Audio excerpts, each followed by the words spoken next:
Hi everyone, it's Emily, and I'm going to be doing an analysis on The Reader, specifically Jones's contemporary psychoanalysis and religion, in which he focuses on 4 case studies in chapter 3. So let's get on into it.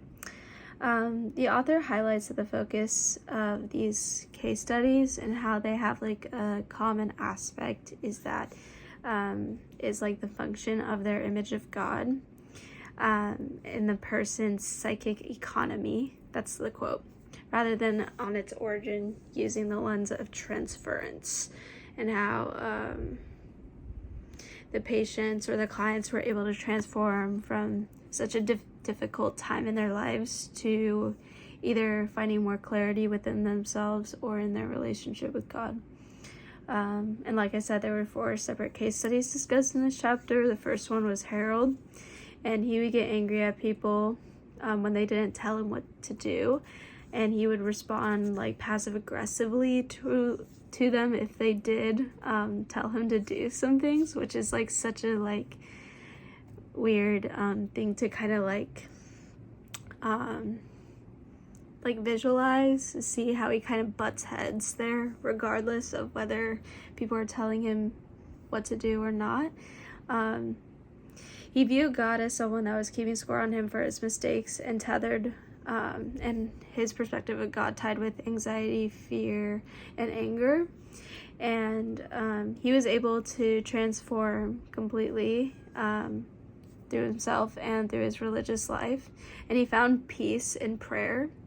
And he realized that he shouldn't really rely on other people to tell him what to do, and that he needs to do stuff himself as well. And with Sylvia, she suffered from a lot of pain growing up, and this ultimately made her withdraw from others, and she was eventually shunned from her peers instead of them supporting her. And she liked therapy because it gave her a sense of companionship, and it allowed her to understand herself better as well. And it transformed her perception of God completely, where she identified him with like patience and accepting of her woundedness growing up.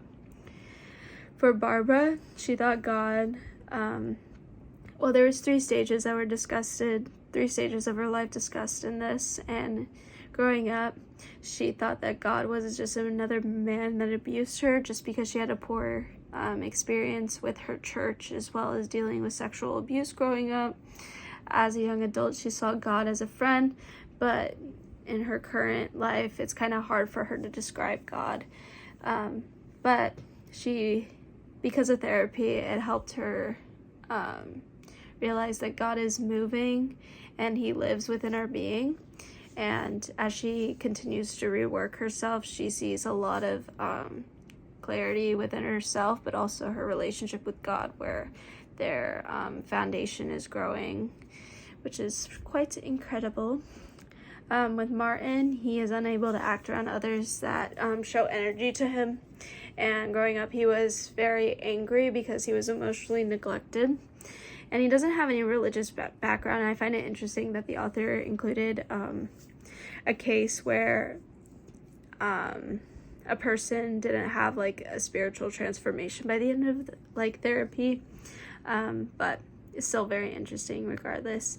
And he was able to get a fundamental sense of himself and reality, as well as his relationship with reality, because the therapist helped him examine significant aspects in his life that shaped him, and kind of emotionally dwell in that because he had trouble showing deeper emotions towards the more vulnerable aspects of his life. So my favorite point, quote, or takeaway, I would say honestly the first sentence of the chapter. I feel like it just gives a great summary of what to mentally prepare for, even though we didn't really know that it was going to be 4 cases. I just like how the author kind of phrased it into being the function of God's image in the person's psychic economy rather than its origin, and how the author uses lens of transference. I don't know, it seemed very, honestly reading that, it seemed very intimidating just because that terminology is a little funky, and I was just but but regardless, it was really eye-opening and eye-catching, and I was just like, it really mentally prepared me for this reading. Do I agree with the author's perspective? For the most part, yes, I do. However, I do wish that the author included like more information from the process of like square one to like the end of the treatment and more progress there. I felt like it was more brief, just because of how condensed this reading was, but like other than that, I did agree with the author's interpretations as well as approaches to getting them to the specific part in their lives where they're able to kind of go in the past and find healing there that will allow them to be better in the present and ultimately have a happier future.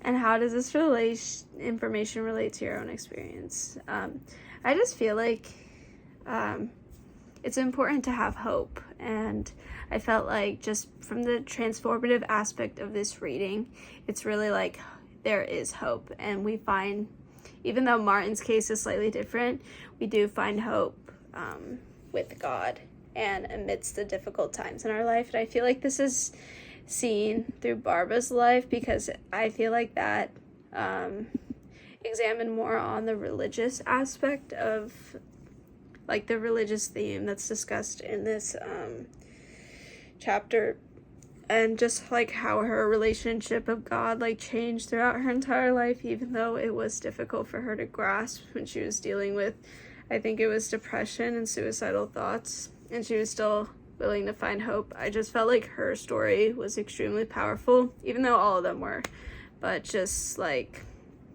how like adjusting to these different perceptions of God to ultimately allowing her to like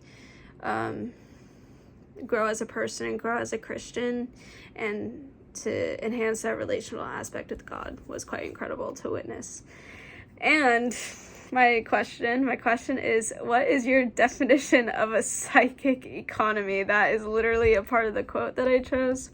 I just feel like that is the strangest like terminology that I've ever heard. A person's psychic economy. That's just, it's a really interesting concept, and it like kind of mind boggled me for a second, but I can't wait to hear your thoughts in class. And yeah, bye.